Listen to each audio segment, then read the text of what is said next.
Portanto, o envio desta gravação destina-se a tentar, sobretudo, ajudar alguns alunos que eu sei que vão faltar esta semana. Vou fazer aqui um resumo daquilo que irei dar. Pronto, basicamente, nós, na sequência do que temos estado a falar, vamos continuar a falar nos fatores de produção, que são, portanto, aqueles aspectos que vão conduzir à produção de determinados produtos e nos quais, como está aqui no esquema, e já falámos um bocadinho, nós temos, nomeadamente, a terra, aqui designada por natureza, temos de facto o trabalho das pessoas, portanto o fator trabalho, que é um outro fator essencial, e temos o capital. Por capital não se entenda, como eu disse aqui, apenas questões relacionadas com dinheiro puro, temos vários tipos de capital, e é desse conjunto de fatores que vamos, portanto, conseguir fazer a produção de bens ou serviços em termos gerais. Portanto, trabalho, capital e natureza muitas vezes aparece designado por fator terra. Neste caso concreto, nós podemos também referir que, indo agora mais à estrutura da fábrica, vamos ter os trabalhadores, ou da fábrica ou da agricultura, vamos ter os trabalhadores e vamos ter máquinas. E essa é uma das coisas importantes que iremos ver mais à frente. Por exemplo, nesta perguntazita, para preparar móveis, o marceneiro tem madeira, cola, pregos, ferramentas, não é? E usa um carro. A questão que depois na aula falaremos um pouco melhor é que quais serão os fatores de produção que este marceneiro vai utilizar e como é que os poderemos classificar. Fiquem já também com a ideia que por objetos, portanto, de trabalho, nós vamos entender aquilo que é alvo do trabalho do trabalhador. Serão desde os recursos naturais, serão também matérias-primas que vão ser utilizadas, serão matérias subsidiárias, são outras matérias que se anexam, digamos assim, ao produto, mas que não são a essência, não são a matéria-prima. E os meios de trabalho, como o nome indica, meios são usados pelo ser humano na transformação dos objetos para obtermos portanto, produtos, não é? Indo agora à terra ou à natureza, para usar a outra terminologia, é importante falar sempre nisto, é importante referir sempre esta questão de que vamos ter recursos que se renovam, como o sol, o mar e o clima, mas com algumas agravantes nos últimos tempos, por exemplo, a questão do clima, mas também vamos ter recursos não renováveis, não é? Ou seja, coisas que se vão destruindo, a fauna, a flora, os minerais e o subsolo, a terra de uma maneira geral, o solo. Lembrem-se das situações provocadas agora pela seca, por exemplo. Lembrem-se das situações provocadas pelos incêndios, por exemplo, também. Portanto, agora, junto a isso tudo, nós vamos ter o tal elemento do trabalho, o esforço físico ou intelectual que o trabalhador vai prestar, digamos assim, no tal processo produtivo que temos vindo a referir também, não é? Ou seja, a capacidade do homem para trabalhar. E aí temos que caracterizar muito bem estas duas questões. O que é a população total vai se subdividir na população ativa e na população inativa. Atenção que estes conceitos, sendo aparentemente simples, não são tão simples como isso. Até porque variam do ponto de vista estatístico de país para país e um bocadinho de época para época e têm que ser ajustados. O que é que são as pessoas ativas e o que é que são as pessoas inativas? E depois aqui, o que é que são as pessoas desempregadas? Que virá a seguir, está bem? Portanto, repare-se que a primeira ideia que as pessoas têm um bocado é que a inativa, pronto, um desempregado está inativo. É a primeira ideia que as pessoas têm. Não está, atenção. A população ativa é o conjunto, portanto, do trabalho, não é? Estas pessoas são indivíduos que têm emprego, que exercem uma atividade, mas também por indivíduos desempregados, mas que gostariam de estar a trabalhar. Ou seja, a população ativa, atenção a isso, inclui a população desempregada e a população empregada. Os desempregados fazem parte da população ativa. Ideia-chave que deve ficar, está bem? Isto depois, e peço que leiam com atenção este texto posteriormente no manualzito, se é verdade que a população ativa inclui os empregados e os desempregados, a população inativa inclui pessoas que nós aparentemente teríamos alguma dificuldade em colocá-la como inativa. É o caso dos jovens que estão em estudo e que não estão a trabalhar, dos idosos, dos doentes, dos inválidos, mas também de pessoas que trabalham. Caso concreto da dona de casa, por exemplo, é um exemplo concreto. Ou pessoas, quando a gente tem uma agricultura e faz ao lado cultiva umas couves e tal, umas batatas, não estou a ser ativo, que é para autoconsumo. O trabalho da dona de casa não é considerado população ativa. A dona de casa é da mulher que está em casa. Agora, se for uma empregada doméstica, já é. Até se costuma dizer aquela velha anedota. Anedota não, é um facto concreto. Se uma pessoa se casar com a sua empregada doméstica, portanto, ela até era paga e contribuía para o produto do país e era ativa, a partir do momento em que se casa, continua a fazer as mesmas coisas, mas deixa de contribuir para a população ativa e para o produto do país, porque não recebe uma remuneração formal. A partir daí, nós podemos calcular as taxas. São contas muito simples, como vamos ver num exercício. Temos a taxa de atividade, que é dividir precisamente a população ativa sobre a população total. E temos depois, mais tarde, também a taxa de inatividade, que é o contrário para 100%, e a taxa de desemprego. Ainda que a taxa de desemprego, atenção, só faz sentido dividir coisas por aquilo que elas fazem parte. Ora, se os desempregados fazem parte da população ativa, a taxa de desemprego são os desempregados a dividir pela população ativa vezes 100. Está bem?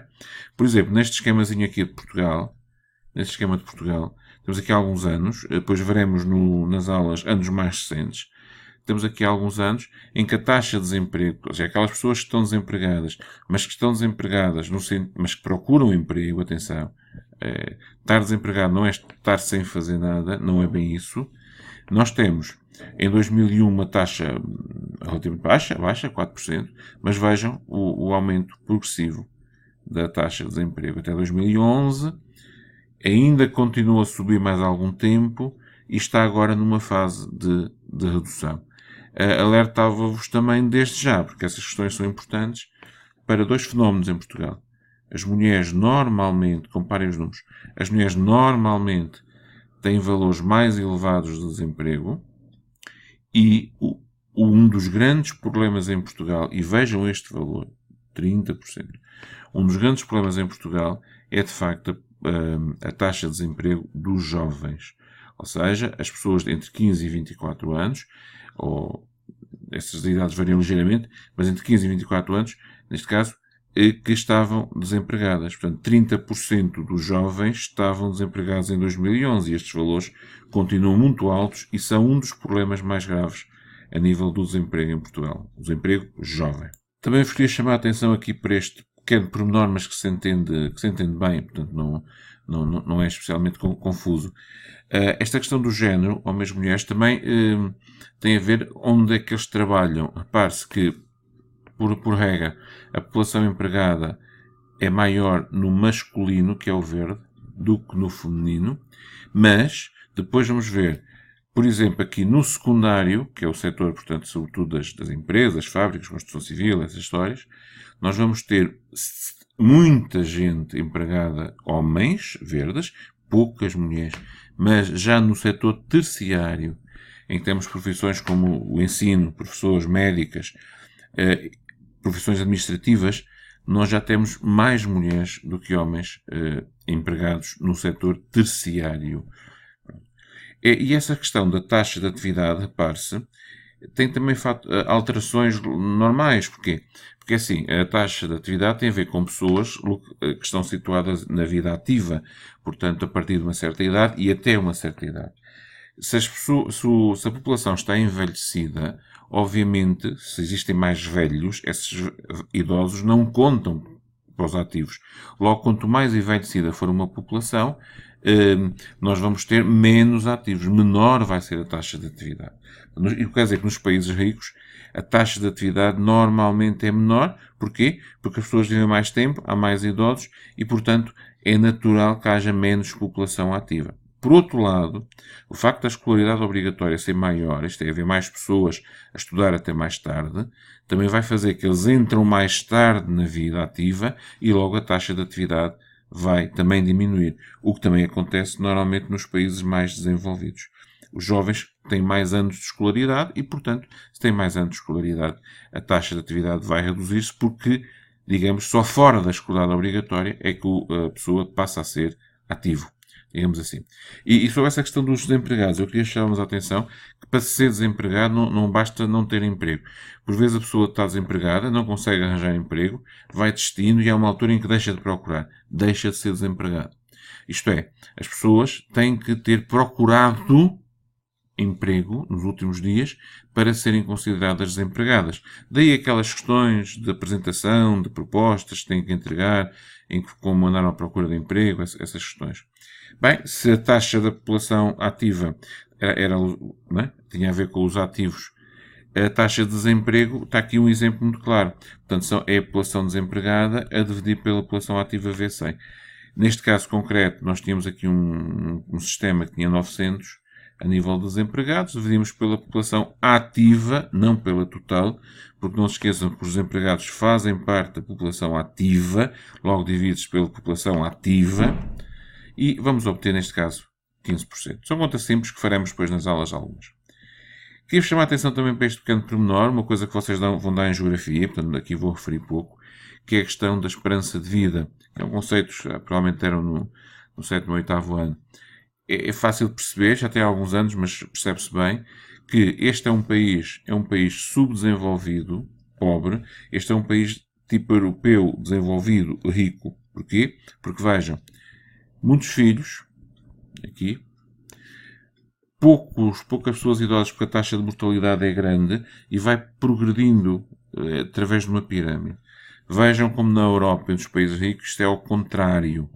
Ou seja, há aqui esta gordura no meio. Poucas crianças, poucos jovens, vejam, 10 aos 14, muita gente ainda aqui nesta zona, mas os mais idosos, entre aspas, os mais velhos, 45 anos, 50, ainda estão aqui muito altos, coisa que não acontecia além, e, obviamente, deste lado, também, muitos idosos, com especial relevância, como falaremos nas aulas, que as mulheres normalmente resistem mais do que os homens e vivem até mais tarde. Vejam nas aldeias, normalmente temos viúvas, temos menos viúvos. Também, isto é agora um resumo da última aula já, nós temos claramente, ao longo do tempo, nós tínhamos pessoas, sobretudo no setor primário, 80% da população ativa estava na agricultura, que é esta cor assim avermelhada. O azul é o secundário, reparem. Portanto, partia de cá em baixo. A população da agricultura foi diminuindo, né, foi descendo, enquanto a partida foi subindo a industrial, que passou a ter aqui uma altura em que era século XIX, enfim, XX, início de XX, em que era mais alta. Mas, aquilo que é importante vocês verem hoje, e vimos no último dia, é o baixíssimo peso do setor primário, o médio peso da indústria e o altíssimo valor para o terciário. Hoje em dia as pessoas trabalham sobretudo no setor dos serviços. Lembrem-se das escolas, lembrem-se dos professores, lembrem-se dos médicos, lembrem-se dos funcionários públicos. Sobretudo no setor que presta serviços e muito pouco no setor primário e relativamente pouco no setor industrial. Isso compreende-se porque, como vão ver aqui depois, não nem vou explicar, hoje a agricultura, e tem aqueles filmes que podem ver, não é? Hoje a agricultura, obviamente o trabalho é feito com máquinas, é muito mais rápido, apareceram necessidades sociais, jardins, escolas, apoio às crianças, cuidado de crianças, cuidado de idosos, que é um setor que está extremamente importante nos nossos dias, porque há cada vez mais idosos, o comércio, os transportes, lembrem-se dos hipermercados, lembrem-se dos centros comerciais, tudo isso, o comércio também faz parte do setor terciário. Depois venho com mais calma. Vou só aqui deixar então a síntese, que vocês também vão depois consultar nas folhas, e 2 exercícios que vamos fazer, portanto, nas aulas, e que não vou fazer agora, farei depois em conjunto convosco.